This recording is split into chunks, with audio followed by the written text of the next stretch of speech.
One of the things that the raters are looking for on the writing test is the range of your vocabulary and how well you can use it. Now, when we are talking about vocabulary, we need to remember that the CELPIP test is not a test of academic English or business English.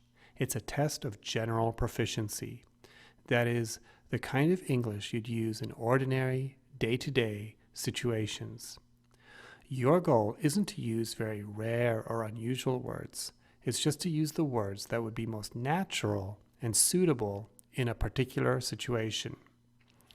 There are two other things that you should remember about using vocabulary on the writing test. You should use a variety of words, and you should use words that have a precise meaning.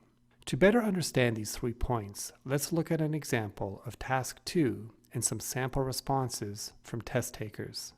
Here are the instructions from an example of Task 2.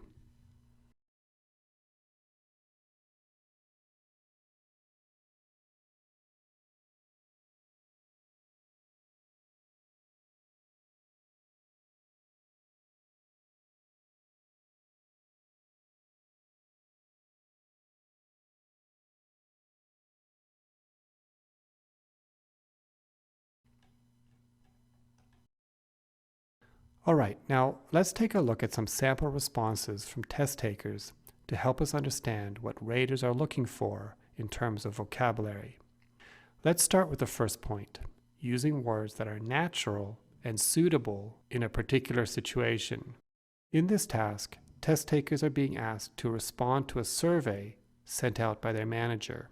It's a good idea to express a degree of respect toward your supervisor. However, in Canada, the language we would use in this situation would be fairly informal.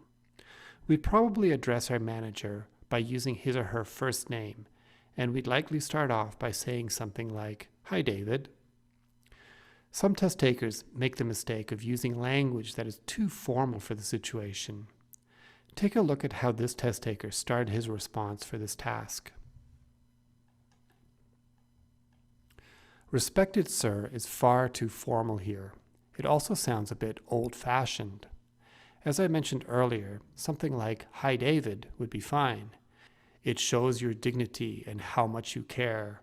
Also seems out of proportion to the situation. The manager is asking employees to share their opinion about an issue that is causing some disagreement. It's nice of him to ask everyone for their opinion, but words like dignity and how much you care sound like they would suit a much more formal situation, not just asking for some feedback on a workplace issue. It would sound more natural to just say something like, "I think it's great that you are giving us all a chance to provide some feedback on this issue." Some test takers also make the opposite mistake. They use language that is too informal. Here's an example from another test taker. "Hope you're having a good time at work" is not really an appropriate way of greeting your boss, particularly when discussing overtime pay. We associate words and phrases like productivity and hard work with the workplace, not having a good time. In this case, a phrase like "I hope you are well" would be more natural. "Wanna" is a very informal way of saying "want to." It's really only acceptable when writing to a close friend, and you would never want to use it on a writing test. And actually, this whole phrase, "I just want to tell you that," sounds more like something you'd say to a friend. It really doesn't belong in a message to your manager. Let's move on to the next point, the importance of using a variety of words. Sometimes test takers use the same words or phrases over and over again. Whenever possible, you should try to show the raters the range of your vocabulary. If you find yourself repeating certain words or phrases, see if you can think of a different way of expressing the same meaning. Here's an example of this problem from a test taker.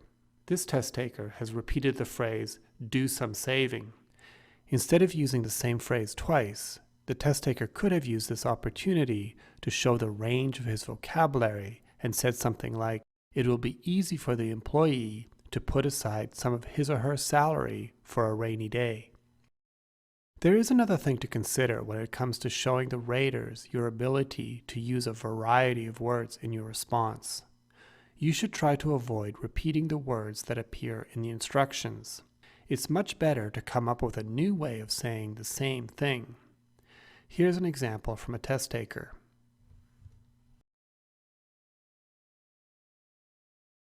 Now, the phrases extra money for each hour and extra money as a bonus once a year if the company makes money have both been copied from the instructions.